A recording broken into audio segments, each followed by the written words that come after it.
Hey there YouTube, this is KRSuper87 again, back today with the first in a series of videos detailing exactly how to play the Lancer Frog deck and all the different variants of it. I got a suggestion on my top 8 Slushy Lancer Frog video about, asking about this thing, and I thought it was a good idea because a lot of people who are playing the deck don't exactly understand the full capabilities of all their cards, because there's lots of little secrets and little tricks you can do to make your plays a lot better. And the people who don't play it and are interested or just don't play it but want to know how the deck works so they can better prepare it against it don't exactly know everything, because whenever I go to events, I always end up getting questions about how these works. It's mostly on Swap Frog and Sea Lancer, but because they have a lot of effects and a lot of different ways they interact with other cards. But it's a good idea. It's a good idea to know exactly the full extent of everything in your deck and what you can do. What are your limitations to doing them? First, in the first video, we're going to do a full description of Swap Frog. He's your key card of the deck. He has 3 effects and does a lot for your deck, and just a lot in general. So let's get started. The first part of the effect, the first sentence, is his summoning condition. You can discard 1 water monster to special summon this card from your hand, and that's the way the text is described. Now, note that this is not a Nomi monster, aka not a monster that can be only summoned through its own condition. There is nothing on here that prevents it from being normal summoned. So it can be normal summoned, or you can use this effect. There is no restriction to the number of special summons you can use through this effect. And that will come up with the third effect, which we'll get to later. Now, the first part's very simple. It's just the special summon, not much else to it. So we'll go on.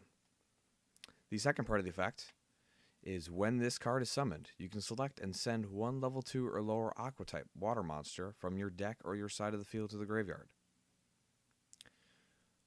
When this card is summoned, refers to anything that can special summon Swap Frog.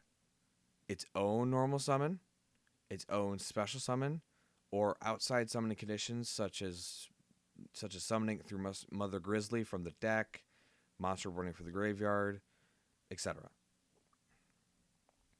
The effect to send a level 2 or lower Aqua monster includes these important targets. It can send Treeborn Frog to the graveyard, Ronin Totem, Slushy, Dupe Frog, Poison Draw Frog, and as well as copies of itself, Swap Frog, all from the deck to the graveyard.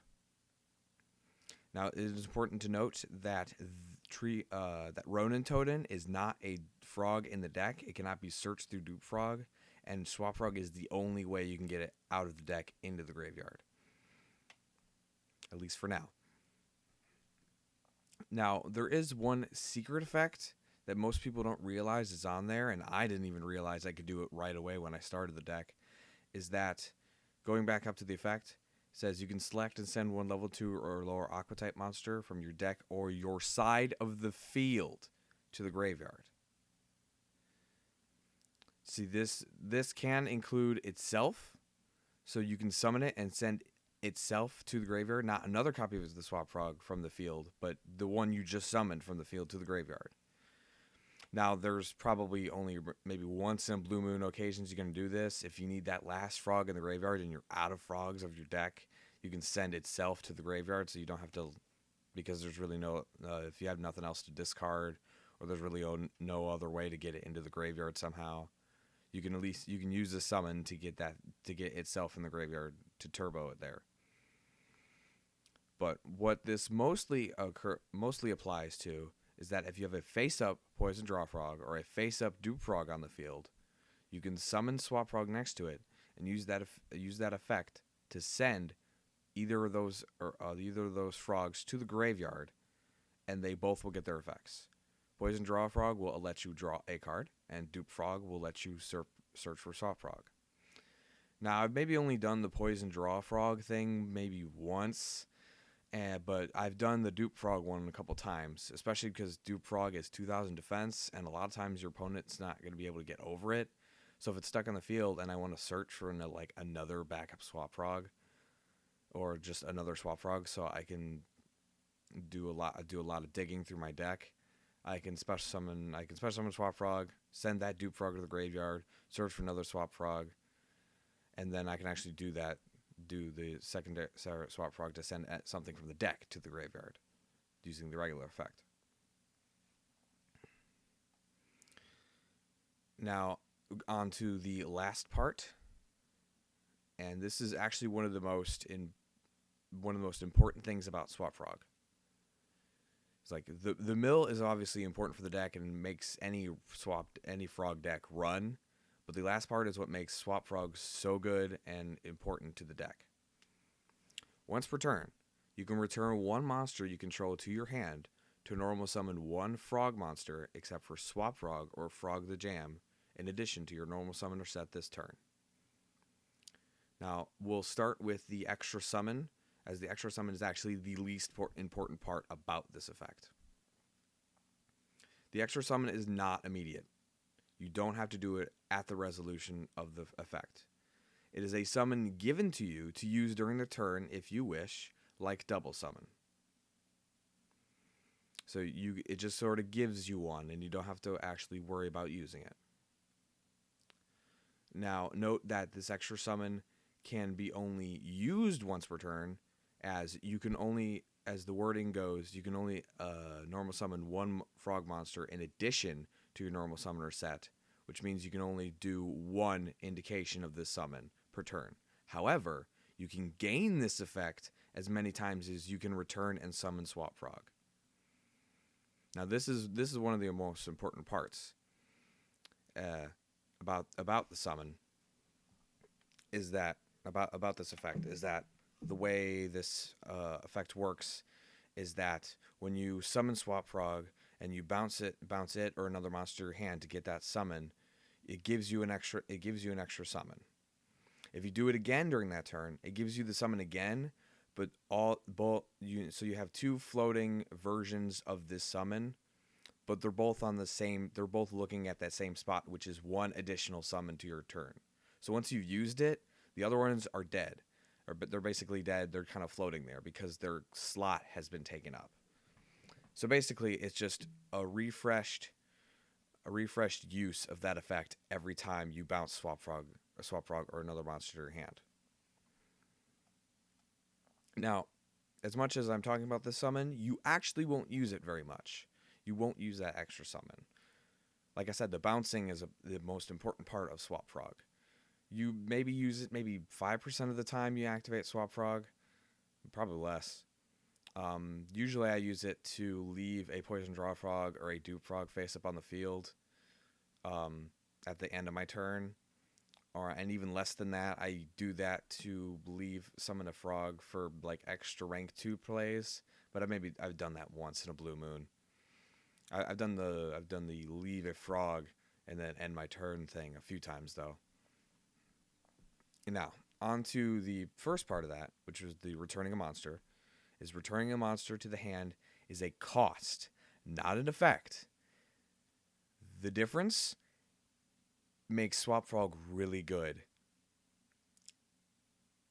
As long as I can activate this effect of Swap Frog, I can pay the cost and return a monster to my hand, usually itself.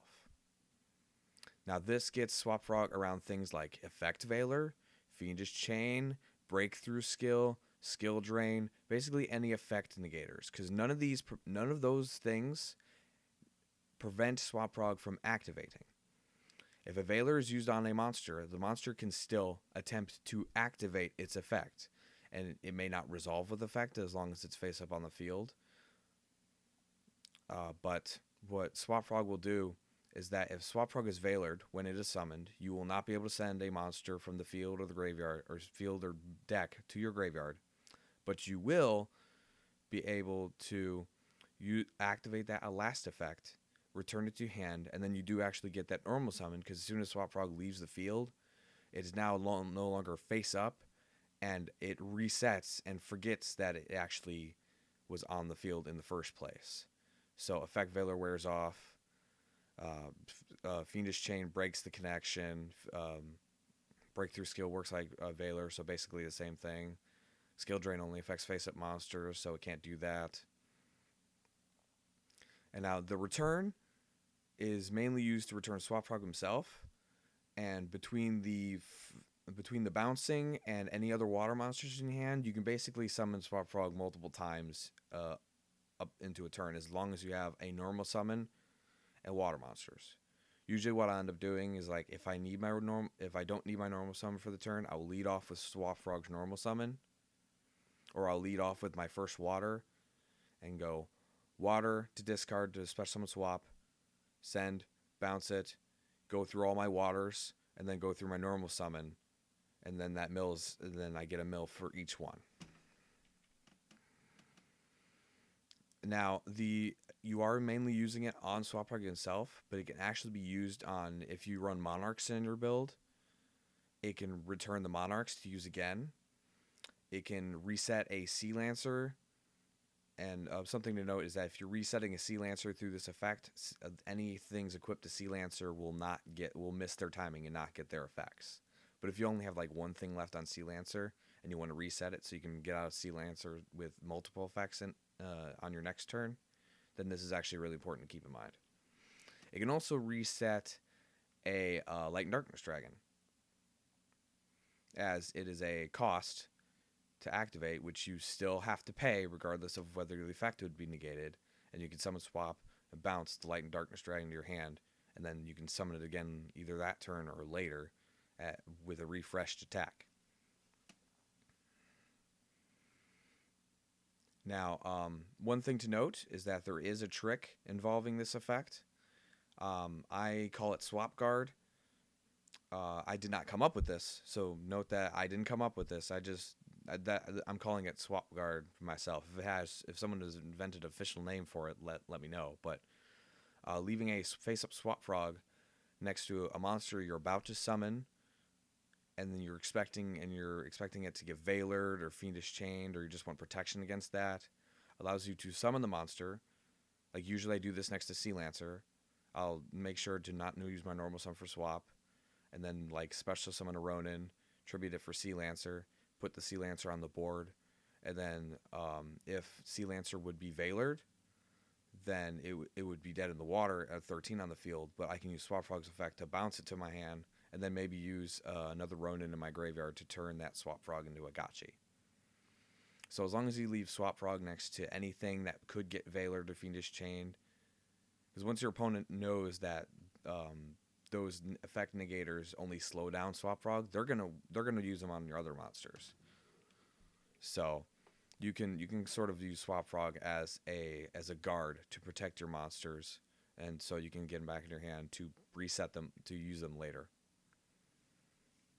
All right, that's it for Swap Frog himself. I figured that would be the good place to start with the first video, just considering that Swap Frog is a book of effects that you can do and is the focal point for the deck. So I will get into other things later. I think next time I'm just going to go through probably Sea Lancer, Dupe Frog, Ronin Totem, and Poison Draw Frog all at once, just because Swap Frog was the biggest one, and the other ones don't really have that much to talk about as much as Swap Frog. So I think I'll do that next. So look for that probably in a few days. This is Chaos Reaper 87, out.